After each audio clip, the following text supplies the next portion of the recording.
Welcome. In this section, we're going to be talking about drafting workplace messages and how this starts with research.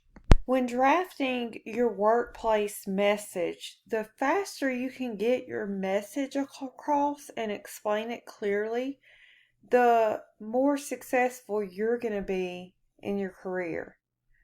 You need to be able to write efficiently and clearly. This is very important if you're wanting to move up in your career. You need to be able to communicate. So, we're going to talk about the 3x3 writing process. And this is going to take you through steps that you can write, and you can do this confidently. You can do this clearly. And this should really help you when you start your career. So the 3x3 writing process starts with pre-writing, then you're going to move to drafting, and then revising. Now, pre-writing is where you're thinking about your audience and what's your purpose for your message. And then once you've determined how you're going to do this, kind of had your game plan, you're going to start drafting. So you're going to gather your ideas through research and take those ideas and organize them with your big idea first, and then start drafting your message. Once you've got your draft it's time for revising. And you're probably familiar with revision.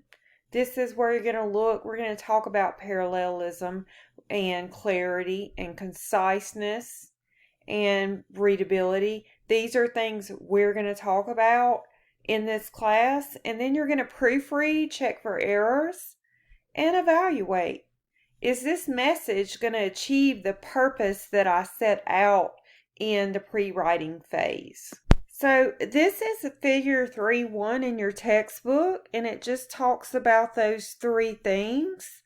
And for pre-writing, it has a question: what do you want the receiver to do or believe? Remember, the receiver is the person or the people that are receiving your message.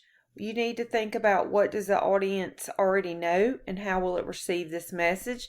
Then in your drafting, this is pretty straightforward here. You're going to research, organize, and draft. And then in revising, you're going to edit, proofread, and evaluate. So your textbook has some good visuals. So research, what does it mean to research? Just to collect the information about your topic.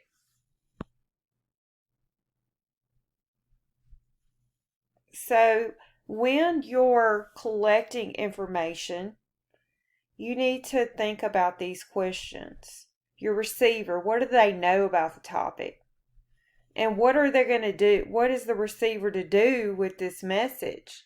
And how is the receiver to do it? And when must the receiver do it? So what, how, and when, and what will happen if the receiver doesn't do it? So when you're collecting information, you want to think about those things. So something that your text mentions is, when your communication task requires more information than you have in your head or at your fingertips, some messages you'll be able to write without going to do research. But if you need more information than that's stored in your brain or at your fingertips, you're going to have to conduct research. And we're going to talk about the types of research. You have informal or formal research. So there's a lot of routine tasks that you do in your career or on your job, like drafting emails, memos, letters, oral presentations, that you can just gather information informally. And what that means, here's some examples. You can look at the company's files, you can talk with your boss, interview your target audience.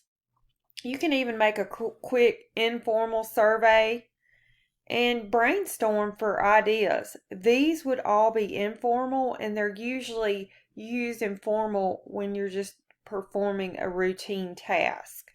So if you're going to prepare a longer report or what's called a proposal, you may have to do some formal research. And when you conduct formal research, you're going to have, and you probably have heard of this before, primary and secondary sources. So primary data is going to come from firsthand experience. So this could be a survey, an interview, observation, or even an experiment. So this is, you're there, you're conducting these things. But you can also gather data from secondary sources, and this is information that's already out there that you did not get firsthand. You can, and this is what we do a lot. We use books, magazines, journals, websites, articles, and we read those and get the information and use that to make our reports. So teams can generate ideas through brainstorming, and this is a kind of like a collaboration. It's just get together real quick and talk about it and jot the ideas down. And we're just trying to get as much on paper as we can. Now, when my son writes a paper, I just tell him to write down a bunch of ideas. Just get it on the paper. And we're not worried about if it's correct, incorrect, no judgment. Just get it down, get your thoughts down on paper. And now, critics charge that the practice may enable one noisy extrovert to just kind of dominate the conversation. We want contribution by everybody that's there, not just one person. So that's why some critics say this doesn't work because you've got this one person that wants to dominate the conversation. Well, we want everybody to contribute their ideas, and we want this to be freely and written down on paper.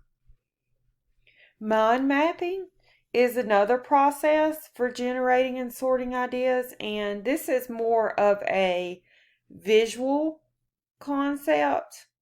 And what we do is we take a single idea and put it as an image in the center of the page, and then kind of associate words and then branch off ideas from the main idea. And this way we're showing the relationship between the ideas and the central concept. So there's all kinds of ways to generate ideas that you can look at. There's other words: free writing, looping, listing, clustering, reporters' questions. These are all methods that you can use to get started with the idea process and generating those ideas to make your message. So that is what section 1 is about. And after this video, you should be able to compare the two forms of research. We have informal and formal, and we are ready to begin phase 2 of the 3x3 writing process. Or you should be able to talk about phase 2 of the 3x3 writing process. Let me know if you have any questions.